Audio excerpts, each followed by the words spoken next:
I never imagined I'd be the type to spill my marital troubles to strangers online, but here I am, laying it all out. My life's been turned completely topsy-turvy, and I'm still scrambling to find my footing. I'm Tom, 38, and I've been married to Hannah for a decade. Well, technically still married, but you'll see why I'm hedging on that by the time I'm done. Hannah and I crossed paths at my friend Julian's wedding. She was tight with the bride. We clicked instantly. Her laugh was like a burst of sunshine, lighting up everything around her. And after our first dance, I knew I wanted that sound in my life forever. We dated for 3 years before I got down on one knee. Our wedding was just right. Not too flashy, not too quiet. Just our nearest and dearest at a charming vineyard. The early years of our marriage felt like a dream come true. We both had solid careers. I was climbing the ladder in construction management, even landing a promotion, while Hannah thrived as a paralegal at a law firm a short drive from home. We bought a fixer-upper house and spent weekends making it ours, took yearly vacations, and lived what I thought was a pretty normal life. Kids were on the table, but we kept pushing off, always some excuse, like saving more cash, seeing more of the world, or Hannah chasing a promotion. Looking back, I wonder if she was hesitant about us, but at the time, I didn't see it. Things seemed solid. We weren't bickering. Our intimate life was still good. Maybe not as fiery as a honeymoon phase, but whose is? We kept up date nights, and I genuinely believe we were in a good place. Guess I was clueless, huh? The cracks started showing about 6 months ago. Hannah began staying late at work more often. At first, it didn't raise any alarms. She mentioned a massive case at the firm, demanding extra hours. I bought it. Why wouldn't I? We built 10 years of trust, no red flags. She'd come home exhausted, head straight for the shower, sometimes skipping dinner, saying she'd eaten at the office. Then I noticed her phone buzzing at odd times, 11 p.m. or super early in the morning. She'd snatch it up quick or step into the bathroom to text. When I asked who she was messaging at those hours, she'd brush it off. Work stuff, her mom's latest drama, or her friend Katrina navigating another breakup. Always a reason. The first real warning sign hit when she changed her phone's password. For years, we'd shared our passwords, not to snoop, just because we had nothing to hide. One night, I needed to check a restaurant reservation emailed to her, and the password didn't work. When I brought it up, she got snappy, claiming her sister had been nosy during a visit. So she'd updated it. She gave me the new one, but her defensiveness stuck with me. Then she started caring a lot more about her appearance, new outfits, a fresh haircut, hitting the gym harder. I'm not the type to get paranoid when my wife wants to look good. I was actually stoked at first, even tagged along for some workouts. But the timing, mixed with everything else, started nagging at me. About 3 months ago, Hannah said she had to attend a legal conference in Atlanta for the weekend. That Friday, I was grabbing beers with work buddies and mentioned her trip. My friend Kevin gave me a weird look and asked which firm she worked at. When I told him, his brow furrowed. His wife worked at the same firm, different department, and she'd never mentioned any Atlanta conference. That stuck in my head all weekend. When Hannah got back Sunday night, I casually asked about the conference and where she stayed. She named a Marriott in downtown Atlanta. I played it cool, saying, "Oh, nice," but my gut was churning. The next day, I called the hotel, pretending to check on a lost item from the firm's conference. The desk clerk said there was no record of any legal conference that weekend. It felt like a punch to the chest. I'm not proud of what I did next, but I couldn't shake the sinking feeling. While Hannah was in the shower, I picked up her phone. Hannah had changed her phone's password again, but I cracked it. Our wedding date reversed, not exactly a mastermind move. What I saw on her phone hit me like a freight train. There were texts with a contact labeled Simon W. Nothing about work, just mushy stuff about missing each other, counting down to their next meetup, and gushing over their amazing weekend together. I snapped screenshots, sent them my phone, and placed hers back exactly where I found it. I needed time to wrap my head around this and figure out my next step.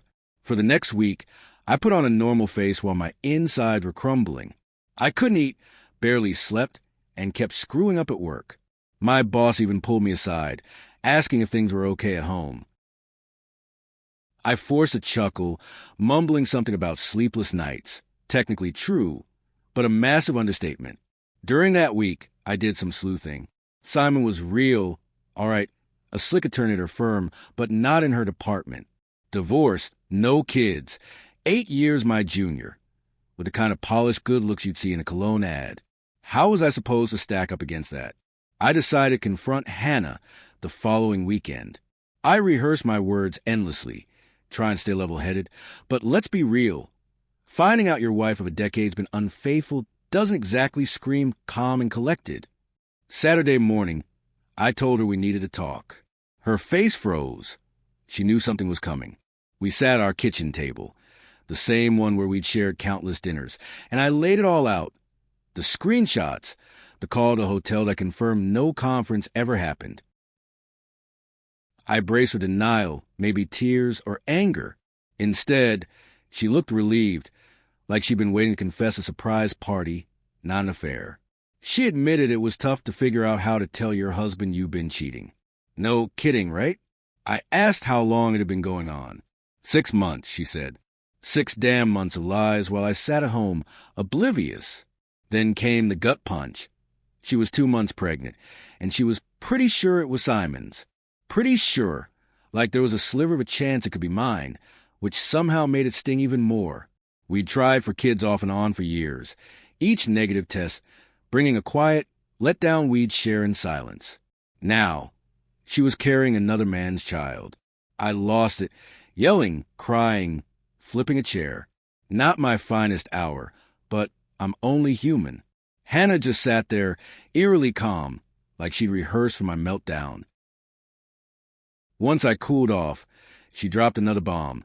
She was leaving, not just me, but her job too. Simon had landed a gig in Phoenix, and they were moving there to start over. She'd already lined up interviews at firms out there. They'd planned this whole future, while I was booking our anniversary getaway. I asked if she'd ever loved me. She said she did, especially early on, but we drifted apart. She and Simon, connected on a deeper level, shared the same drive. Translation. My construction management gig didn't measure up to a lawyer's prestige. Our cozy 3-bedroom home wasn't flashy enough, and I wasn't enough. That day, she packed a bag, saying she grabbed the rest of her stuff while I was at work. She was crashing at her sister's until the Phoenix move in a few weeks. Just like that, a decade of marriage was done. She handed me her wedding ring like it was a library book she was done with. The weeks that followed were the lowest I've ever been. I called in sick for a week, didn't shower, barely ate. My place was a wreck, empty beer cans, takeout boxes piling up. I'd never felt so alone. My buddy Julian, the one whose wedding introduced me to Hannah, showed up after I ghosted his calls for 3 days. He practically broke down the door, probably thinking I'd done something drastic. Instead, he found me on the couch in the same grimy clothes, staring into space. He tidied up, forced me to shower, and dragged me out for a burger, telling me to pull myself together. He wasn't wrong, but knowing what to do and actually doing it, 2 very different beasts. I dragged myself back to work eventually, but my heart wasn't in it. Everything screamed Hannah, our house, now too vast and hollow, the restaurant we loved, even the grocery store where I'd wander aisles, struggling to recall what I liked to eat before her. For a decade, we'd shopped together, cooked together, lived every moment side by side, about a month after she left. Her lawyer reached out about the divorce. She wanted to sell our house, split the proceeds, and divide our savings evenly. Standard stuff, I suppose. I was too drained to argue, so I told my lawyer to handle it. What caught me off guard was that she didn't ask for alimony. Maybe guilt was eating at her, or maybe Simon's income covered them both. Honestly, I didn't care anymore. The real blow came when I was clearing out the spare room, the one we'd always planned to turn into a nursery. Hidden in the closet was a box of baby clothes she bought years ago, tiny onesies, little socks, a plush giraffe. I sat there, clutching those clothes meant for a child we never had, sobbing like an idiot, All those years of hoping, trying, and now she was pregnant with another man's kid. That night, I called my lawyer, desperate to speed up the divorce. I couldn't stand being tethered to her legally anymore. He said he'd try, but these things take time. I did my best not to picture her and Simon playing house, picking out baby names. Word of our split spread fast. Most friends were stunned. We'd seemed like the perfect couple from the outside. Even Hannah's parents were floored. Her mom called me, tears in her voice, apologizing for her daughter's actions. I told her it wasn't her fault, but the call just sank me deeper. 2 months after Hannah left, I bumped into her sister Sophia at Publix. I tried to dodge her, but she spotted me and came over, fidgeting with her cart, looking uneasy. Then she hit me with it. Hannah had miscarriage at 16 weeks. Sophia said she was heartbroken, and Simon wasn't exactly stepping up. Part of me felt a pang for her, despite everything. Another part, the raw, angry part, thought it was karma. I'm not proud of that, but it's real. The divorce wrapped up 8 months after she walked out. I sold the house. The memories were too much.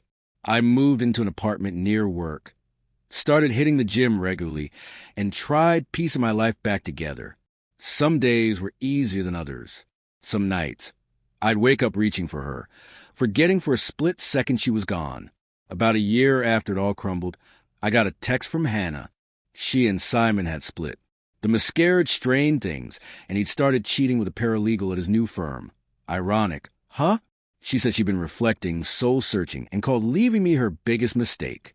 She missed me, missed our life. I stared at that message for ages, a storm of emotions crashing through me. Anger, pain, a twisted satisfaction that Simon betrayed her like she did me, and buried deep, a faint spark I hated admitting. I still care about her, just a little. But then I remember the months of lies, the secret texts, the fake work excuses, the pregnancy I assumed wasn't mine. I thought of how effortlessly she'd walked away from our decade together, how fast she'd replaced me, how thoroughly she'd shattered our life. I deleted her text, blocked her number, and moved on. Some things are too broken to fix, no matter how much you might wish otherwise. It's been 2 years since the divorce. I won't pretend I'm fully healed. Something like that scars you. I'm more cautious now, more reserved, but I'm doing all right. Last year, I started my own small construction company, which keeps me busy. I got a dog, a big, goofy lab named Buddy who's always thrilled to see me. I've dipped my toe back into dating. Nothing serious yet, but it's a step. I still think of Hannah sometimes, wondering how she's doing. If she's found happiness.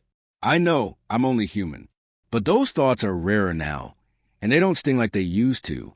That's what healing feels like. Slow, messy, imperfect, but real. If you're going through something like this, hang in there. It feels like the world's ending, but it's not. Take it one day at a time. Let yourself feel the hurt. Lean on your true friends. They'll show up when it counts. Betrayal says more about the person who did it than you.